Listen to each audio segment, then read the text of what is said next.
అలసిన వానికి ఊరడించు మాటలు. సహోదరుడు భక్తి సింగ్ గారి పరిచర్య నుండి సేకరించిన అనుదిన ధ్యానములు. ఆగస్టు 3. తోటి పెద్దను నేను మీలోని పెద్దలను హెచ్చరించుచున్నాను. 1 పేతురు 5:1. ఎవరైతే సంఘంలో బాధ్యత కలిగి ఉన్నారో వారు కొంతమంది పెద్దలను సంఘం కొరకు ఏర్పరచవలసి ఉన్నది. ఇది ఎంతో భారభరితమైన బాధ్యతతో కూడిన పని. దేవునిచే బోధించబడి క్రమమును ఓర్పును కలిగి ఎంతో ప్రార్థనాపూర్వకంగా వీరిని నియమించవలసి ఉన్నది. దేవుని చిత్తానుసారముగా కాక క్రమము లేని వారిని పెద్దలుగా నీవు ఏర్పాటు చేసిన యెడల అటువారు సంఘములో సమస్యలకు కేంద్రంగా లేదా సమస్యలను సృష్టించువారుగా ఉందరు.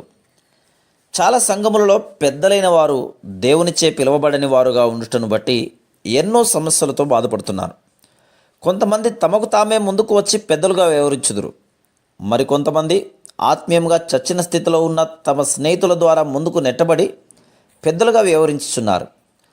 అందుచేతనే ఎఫెసీ 4:11 చెప్పబడిన ప్రకారం 5 కృపావరములు కలిగిన వారిని పెద్దలుగా మనం కలిగి ఉండుటకు ఎక్కువగా ప్రార్థించవలను. 1 పేతురు 5:2 మనం ఇట్లు చదువుచున్నాం. బలిమి చేత కాక దేవుని చిత్త ప్రకారం ఇష్టపూర్వకంగాను దుర్లాభేక్షతో కాక సిద్ధ మనసుతోనూ మీ మధ్యనున్న దేవుని మందను పై విచారణ చేయుచు దానిని కాయుడి. ఇక్కడ గొర్రెల మందను గురించి చెప్పబడింది. మరియు మంద కాపరి ఎప్పుడునూ తన గొర్రెల యొద్దనే ఉండవలను. కాపరి గొర్రెలను వివిధ రకములైన పచ్చిక బయలులకు తీసుకుని వెళ్ళను. రాత్రివేళ దుష్ట మృగముల నుండి మందను కాపాడవలను. మంద కాపరి రాత్రింబవళ్ళు తన మందను కాయును. అటువంటి వారే ప్రేమ దయ కలిగి మంచి కాపరులుగాను పెద్దలుగాను ఉండగలరు. కానీ అనేక సందర్భములలో వీరు గొప్ప స్థానము మరియు అధికారమును కొందరు.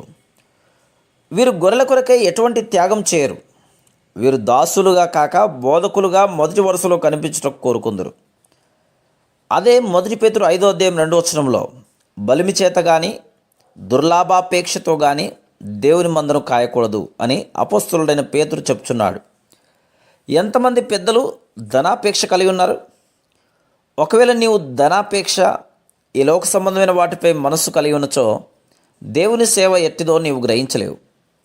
అనేక సందర్భముల్లో వీటి వల్లనే సంఘములో ఆత్మీయ గొడ్డుతనం వస్తున్నది. ఇంకా పెద్ద అయిన వాడు మందుకు మాదిరిగా ఉండవలను.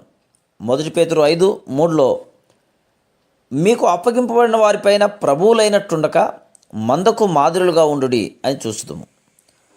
నమ్మకమైన పెద్దలుగా ఉండవలనన్న ఎంతో ప్రేమ మరియు ఎంతో త్యాగము అవసరమైంది. ప్రతి దేశంలోనూ తన బిడ్డలైన వారికి మంచి కాపురులను దేవుడు అనుగ్రహించవలనని ఎంతో ఎక్కువ భారముతో ప్రార్థించే వారంగా ఉండవలను. అటువంటి వారిని ప్రార్థన చేతనే తప్ప మన స్వంత జ్ఞానంతో నడిపించలేము. ప్రతి మంచి కాపరి మనుషుల నుండి వచ్చు ఫలము కాక దేవుని యొద్ద నుండి వచ్చు ఫలమును కోరును.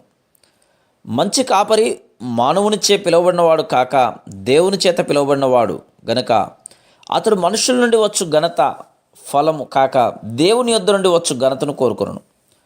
1 పేతురు 5:4 ప్రధాన కాపరి ప్రత్యక్షమైనప్పుడు మీరు వాడబారని మహిమ కిరీటం పొందుదురు అని చూచుదుము. Praise the lord.